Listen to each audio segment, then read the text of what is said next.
Clip of this week first filmed over 40 years ago in Fayetteville and follows the man who managed the Fayetteville Community Garden back in 1985. Check this out.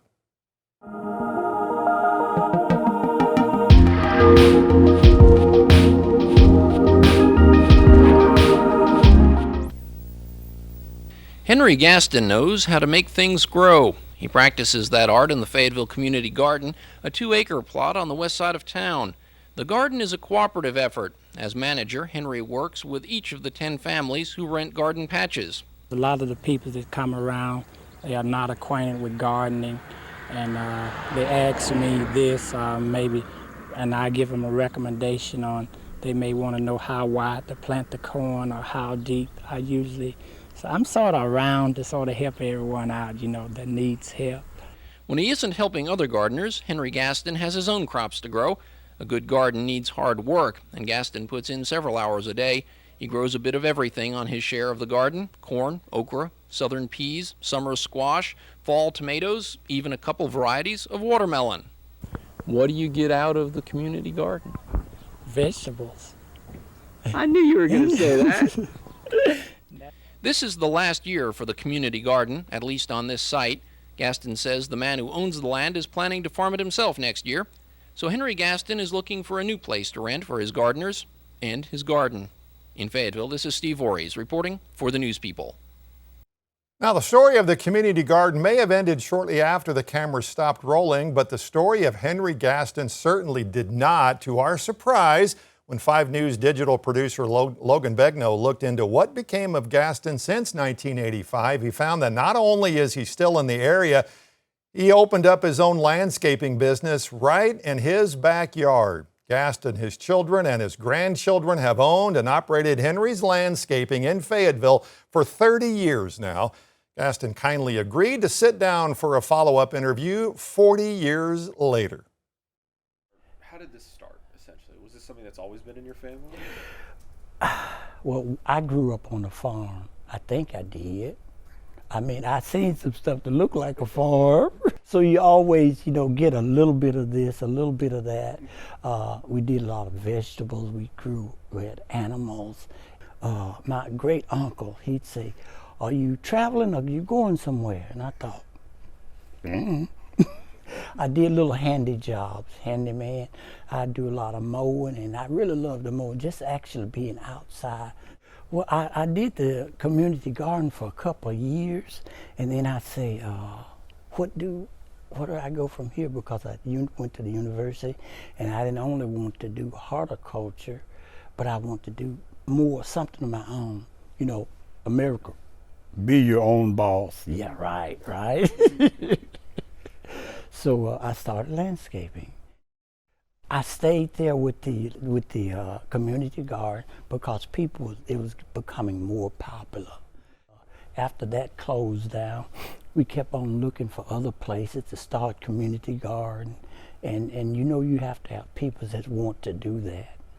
And sometimes it's hard to get a new project off the ground than one that's already.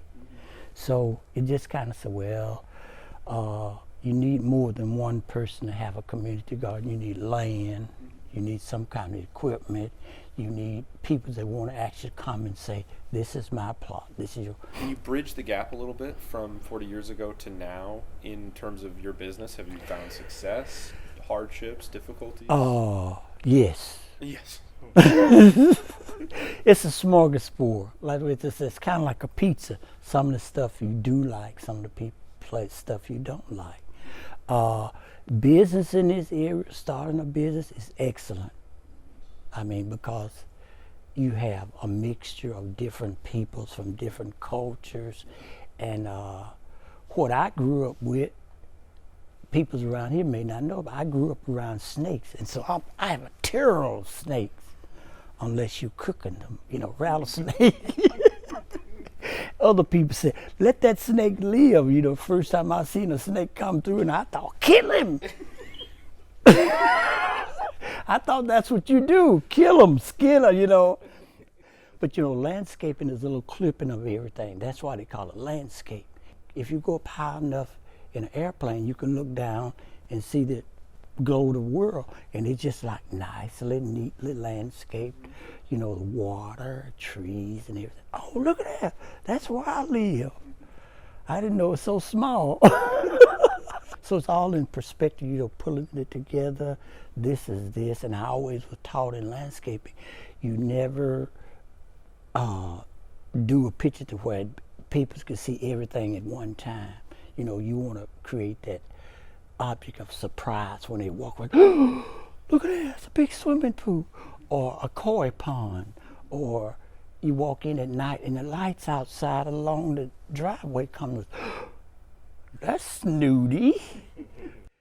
A lot of the kids that are coming up now will never experience what a ripe vegetable tastes like unless they go to the farmer's market. And I had a friend, she was going to university. She come over to the house and I was showing her the garden, and I said, hey, have you ever had a fresh carrot? She said, no, a carrot? And she said, that's well, come over here. And we walk around, and she kind of looked at me like, carrot?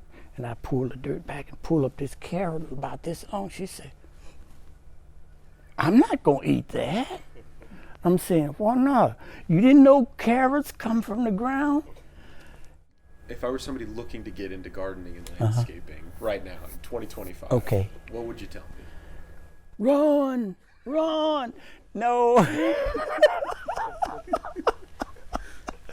You know, people's ask me that. You know, it's one of those things. You have to have a love for outside. You have to have a patience.